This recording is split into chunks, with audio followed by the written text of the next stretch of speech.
তারেক রহমান, তারেক রহমান, তারেক রহমান, পছন্দ করো অবস্থান, পছন্দ করো অবস্থান, তারেক রহমান, তারেক রহমান, তারেক রহমান, তারেক রহমান, পছন্দ করো অবস্থান, তারেক রহমান, তারেক রহমান, তারেক রহমান,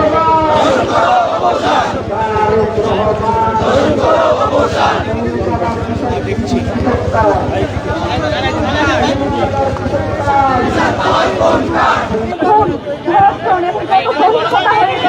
তার ব্যাপারে এখন পর্যন্ত নির্বাচিত সরকার একটা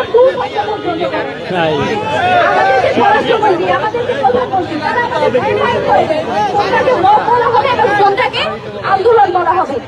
দেখেন অবস্থা, আমরা যে একটা আন্দোলন করতে যাবো সেটাকে তারা মত বলে থামিয়ে দিচ্ছে। মানুষের যে গণতান্ত্রিক যে অধিকার, আন্দোলন করার অধিকার, বিচার পাওয়ার অধিকার, সেটাকে তারা মত বলে থামিয়ে দিতে চায়। আপনারা দেখেন গত 3-4 দিনে যতগুলো ধর্ষণ হয়েছে সবগুলোর ক্ষেত্রে কিন্তু একটা নির্দিষ্ট দলের, আরো স্পেসিফিক ভাবে বললে সরকারি দল বিএনপির সংশ্লিষ্টতা পাওয়া গিয়েছে। এই সংশ্লিষ্টতা পাওয়ার পরে আমরা যেরকম আগে দেখতাম ব্যক্তির দায় কোনো সংগঠন নিবে না, সেই ধরনের ভূমিকায় তারা আবার অবতীর্ণ হয়েছে। আপনারা দেখেন এই যে একটা দল তাদের সকল দায় ব্যক্তির উপর দিয়ে নিজস্ব যে দায় সেটা যে সরিয়ে দিচ্ছে, এই যে সে ধর্ষণ করে সেই ক্ষমতা সেই অডাসিটি সে পেয়েছে তার দল সরকারে আছে বলে এটাকে তারা অস্বীকার করে নিজেদের দায় যদি ছেড়ে ফেলতে চায় তাহলে কিন্তু আমরা সেটা মেনে নিব না। ব্যক্তির দায় অবশ্যই দলকে নিতে হবে, তাকে বহিষ্কার করতে হবে এবং তার ব্যাপারে কি সিদ্ধান্ত নিচ্ছে সেটাও আমাদেরকে দেখাতে হবে। যদি তারা এটা না পারে তাহলে তারা বলুক জনগণ আন্দোলন সংগ্রামের মাধ্যমে তাদের যে ন্যায্য অধিকার, তাদের যে বিচার পাওয়ার অধিকার সেটা তারা আদায় করেনি, সেটাও তারা করতে দিবে না। মব বলে নাকি মব বলে আন্দোলন, যত ধরনের আন্দোলন সংগ্রাম সবগুলোকে তারা মব আখ্যা দিবে, কিন্তু নিজেরা যখন করবে সেটা হয়ে যায় বিক্ষোভ।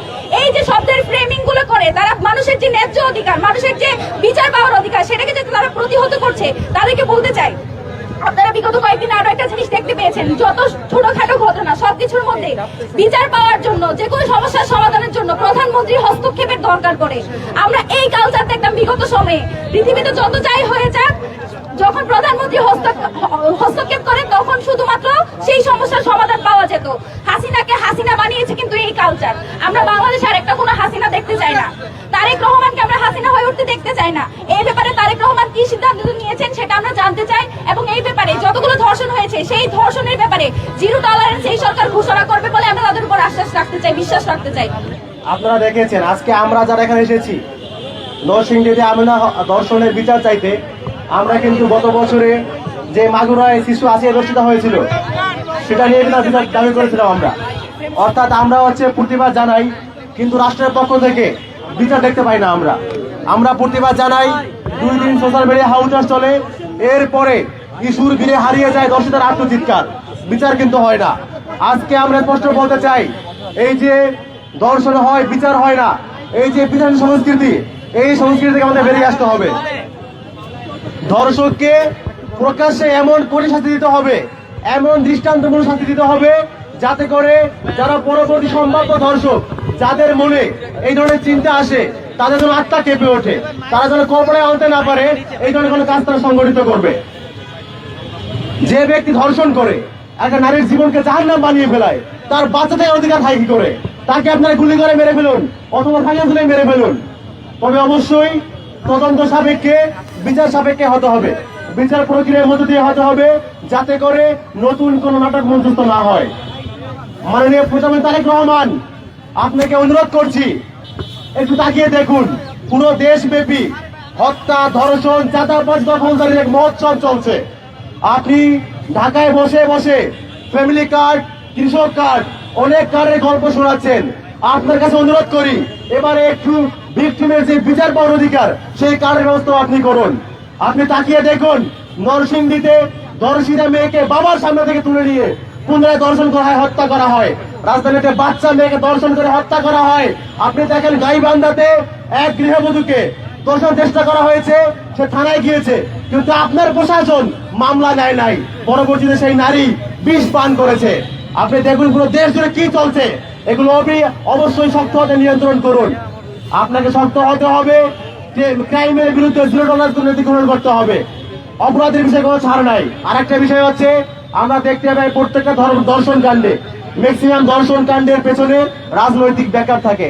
আপনারা দেখেছেন নরসিংদীতে যে ঘটনা ঘটেছে, সেখানে যে ধর্ষক নুরা তার কাছ থেকে টাকা খেয়ে স্থানীয় বিএনপি নেতা মেম্বার তিনি কিন্তু তার কাছ থেকে টাকা খেয়ে আপোষ করে দিয়েছে বিচার না করে, এবং হচ্ছে ধর্ষিতার পরিবারকে এলাকা ছাড়ারও হুমকি দিয়েছে।